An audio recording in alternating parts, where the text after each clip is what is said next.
Hey, what's going on, YouTube family? This is Willis here. Another travel related video of what it's like to live in the Dominican Republic. So, I have been in the, I'm currently in the Dominican Republic. I'm about to leave in just over a week to Santiago de Cali back in Colombia. So, I'm excited to head back there. But, um, have been currently here in the Dominican Republic for the last four ish plus ish months from July, really late June. I'll write that late June 2022 to beginning of November. I have been in Cabarete, which is a town in the north that is known for its kite surfing. And so previously, I've been to the DR two times. I went to Punta Cana back in 2012 when I had just gotten just left West Point and was in Brazil, and then had already planned to go to Punta Cana with some West Point peeps, and so still ended up going there, and then again in 2018, I this was in the Marine Corps. I was nearing the end of my time there, and I had some leave saved up, so I took a trip to the DR. I had read some pickup story of a guy who, I guess, like, you know, did his thing here. So I was like, okay, I'll check it out. So spent like maybe 10 days in the capital, um, doing that. And this is the first time though living more long term, semi long term in the DR. And some pros of Cabarete. I really think this is first of all like a budding community. Kite surfing obviously made it a little bit bigger. It's kind of a niche sport, but it is, I guess, getting more and more popular around the world. It's something that both the people do as well, and so there's more money and more development going into this area. It does feel a little bit like maybe how I would imagine California would have felt a few years back, maybe 50 years back, where people are kind of like hippie-ish, spiritual, also outdoorsy, sporty, and it's just got that blend. And so I can see this place blowing up more in the future. That's a pro. It's also convenient. It's not very big. It's not. It's only got like one traffic light, so it's pretty convenient. It's pretty down to earth. Again, I could see it being like Cali vibes. It's lively, and this is probably true of the DR in general. They love bachata music. They love music, and so it's very festive and loud atmosphere. Nature also is very beautiful in the Dominican Republic, especially up here. I know they have a lot of the caves and whatnot, and the beaches. There's different kinds. You have your kite surfing beach with the wind, and then you have more of the Caribbean, calm and like clear water type beaches as well. So there's a lot of nature that's awesome, and of course the food is also very good. So those are the pros. The cons, again, this is just my personal experience and my perception. I think one of the reasons why I came to one of the main reasons why I came to the DR, which is that I met a good friend and jiu-jitsu mentor, Henry Kito, back in Thailand when I was there during the pandemic, and he talked a lot about the Dominican Republic and his home here, his childhood, his upbringing. He talked about the Dominican men and how a lot of foreign women come here for the Dominican men, and I thought that was interesting because in a lot of places, the men, like older men, will go to Thailand, for example, to find young Thai women, but to have it be reversed and for the men in a less economically developed nation to be sought after. They must have something else to offer, and Thai men are also this way. Some women will go there for Thai men as well. So yeah, so I was just I was curious. I was curious to learn from. I've learned a lot from him, and I was curious to learn from just the other Dominican men, and see what's up with them, and why that is. And anyway, so that was one of the reasons why I came.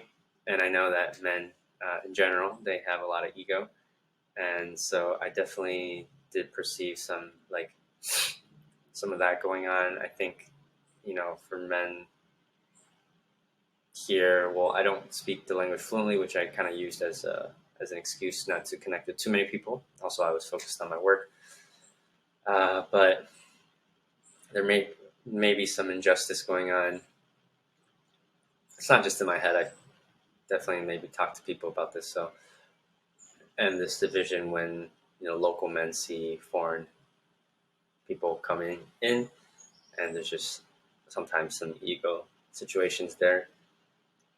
And I've always, one good thing is I've always felt physically safe here. I didn't feel like anyone would steal any of my stuff. However, it's more socially acceptable to lie, let's say, which, I understand that we all have different cultures, and I'm not saying that that's a bad thing, although it's under cons. Again, it's a personal preference. It's a con for me, not necessarily a universal one. And so they're more likely, and this is maybe true in a lot of tourist places, just to be more predators to who they perceive as tourists, and charge different prices, or pushy, or whatever it is. So it's a good lesson in awareness. It's a good lesson in knowing your boundaries and knowing what to accept, because it is for me a difficult balance, because I know, like, they don't, in some cases they don't make a lot of money, and so if they charge me an extra dollar for a motorcycle ride or whatever it is, like, I don't feel the need to make a huge statement or scene about it. Just like, okay, uh, let you do it, and whatever. But sometimes, you also have to make sure that it's aligned with yourself and your boundaries. And some people really want to be adamant that they're not being taken advantage of. So it's a balance there. Some of my favorite memories here, like I said, I spent a lot of time to myself, like working, getting my products out. So I actually published 7 written works, a couple longer ones, and then 3 longer ones, and then 4 shorter ones. And it doesn't. I didn't think, when I say it like that, it's like, wow, I got quite a lot done in the time I had here, and even though it didn't feel like it sometimes in the day to day. So that was definitely a big memory. And now I would say, my coaching framework set much better, to be able to take my coaching to the next level. Another favorite memory is, I really feel like I healed a big part of myself with alcohol.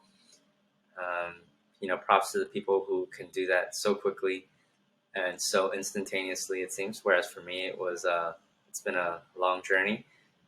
Um, let's say since 2015 was when I first realized it was potentially an issue, or was it 2017? I don't know. I wrote it in my autobiography, but it's been a while, and it's been a back and forth relationship. And finally, I feel like I'm in a better space with that. It's never like horrible to begin with, but I knew it was a problem, and to do it in a place where there's so much drinking, and it is a big part of Dominican culture. They obviously have amazing rum, and so to be able to do it in a place where, like, the festive and drinking culture is pretty prevalent, is, I think, it's extra reinforcement. And I think that it was an important journey for me to go through, as it is something that's been running in the family. So sometimes the deeper things run in the family, the harder it can be to overcome. And so I'm happy for that. I can't say that it's permanently done. I don't know if I can ever say that. Um, I guess it will be tested when I visit my family and my father. But that's where I'm at right now, and it's been a good high, emotionally so far. Another good thing is kite surfing, so I got to try out kite surfing a bit, not too much. I got to stand up on the board. It's a tough sport to learn. You have to get used to it a bit, uh, and hope to continue that in the future when the opportunity presents itself. And then lastly, also bachata. Of course, this is the home of bachata. Uh, was able to continue that dance journey, and not a main priority for me, but it's always fun and slowly but steadily making progress. Overall, I give it a 9. I only say it wasn't a 10, but I gave Mexico a 10 because it didn't quite compare to Mexico in terms of maybe my growth or like all the love that I experienced. But since I upped that to 10, I'm giving this a 9. It was definitely up there, and I feel like it's a place I feel comfortable with. It's a place that's a little bit like home to me now, and I'm happy to have met a lot of Kikito's. Met his family, met his mom, his brother, who I rented from, his coach, uh, his girlfriend, and then yeah. So I'm happy with my time here. I'm ready to move on to the next location before I finally head to my original home in Taiwan. So that's it for this one. I hope you enjoy that. Again, I'm trying to improve these, so let me know what else I could share to make these videos better for you. Until next time.